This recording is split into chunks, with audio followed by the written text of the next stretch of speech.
Ani l'doidi v'doidi li. I am to my beloved, and my beloved is to me. It's a refrain which we're going to be hearing often throughout the rest of the Yemei Elul, throughout the days of Elul, the high holidays, Rosh Hashanah, Yom Kippur, and it's referencing the relationship between God and ourselves.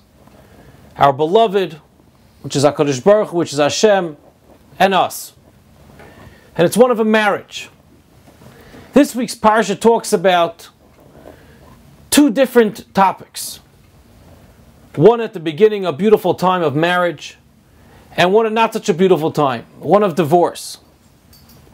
And there's a halacha, there's a law, that one is not allowed to get married if one's intent is to get divorced eventually.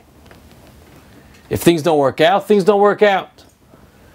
But you can't go into a marriage which is one of achdut, which is one of achdus, of togetherness, of looking to form and forge as one, al das, when your intent originally is one to break up. So I saw someone who asked rhetorically, so how is it that Hashem, our God, we know who we have a marriage with? God is the chassan, Hashem is our chassan, is the groom. Klal Yisrael, us, Jews, we're the kala. And we got married at Har Sinai. We are married, ve'irastach li li'olam, HaKadosh Baruch Hu married us. And Hashem knew that there's going to come a time where we're going to be in Galus, where He's going to divorce us. We're going to go into exile, and we're going to be divorced. So how does Hashem willfully get married to us, knowing He's going to divorce us? It's against His own laws. You're not allowed to get married if you know that you're going to divorce eventually.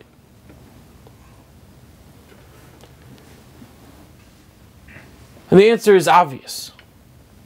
Is that of course HaKadosh Baruch Hu never divorced us. Yes, He sent us into Galus. And Galus is a time of separation, of distance. It's a time of darkness. But we all know that there are times of darkness that can lead to such light. That in reality His distance is really a form of a connection.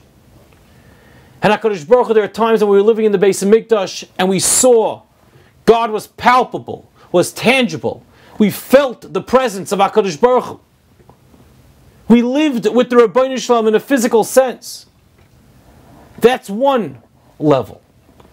But then there's a level of living with HaKadosh Baruch Hu, living with a parent, living with a child, when they're thousands of miles away with no means of physical communication, no Skyping.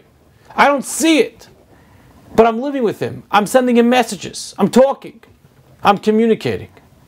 And of course, in a much more real sense, with HaKadosh Baruch Hu, who's real, who's all around us, who's here, who is living with us, just with a little bit more of an apparent, open distance, is it a time to connect to Him. And we connect Him through the gullus, through the aisle, through the exile. And we look to remain, to strive for that connection, to enhance our marriage that exists today. We're bringing out so much light into this darkness, into the gullus. So when we approach Elul, we ask HaKadosh Baruch Hu, we say, Ani l'doidi v'doidi li. I want to be together. I want to have that relationship. I want to see it. If I am to my beloved, if we connect to HaKadosh Baruch Hu, then v'doidi li. Then He'll connect to us.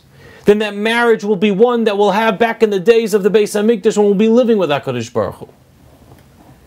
So let's remember that if in some manner, during these days of introspection, during these Yemei Ratzon, these days of desire, when we strive and we yearn for a greater connection with HaKadosh Baruch Hu, we want something more, we want it to be more tangible. There's something in life that we decide we're not going to do because it's going to ruin my relationship with Hashem. And there's something I'm going to do better because it's going to enhance my relationship with Hashem. If we start with those actions, enhancing our relationship, bringing it more, making it more tangible, bringing it more, making it more apparent, more open, more real, then HaKadosh Baruch Hu is going to connect us. And we're going to have a marriage the way it looked like back then at Har Sinai, where we felt each other's presence. Where we'll live with HaKadosh Baruch Hu, we'll see HaKadosh Baruch Hu in a tangible sense. Let's hope when we make our moves and we take our steps one small step at a time to further that relationship, HaKadosh Baruch Hu will make sure that the Achar Sayamim, those times of Mashiach, those hopes for a wonderful, wonderful year at Zman Geula, will be speedily, hopefully even later today. Have a wonderful Shabbos.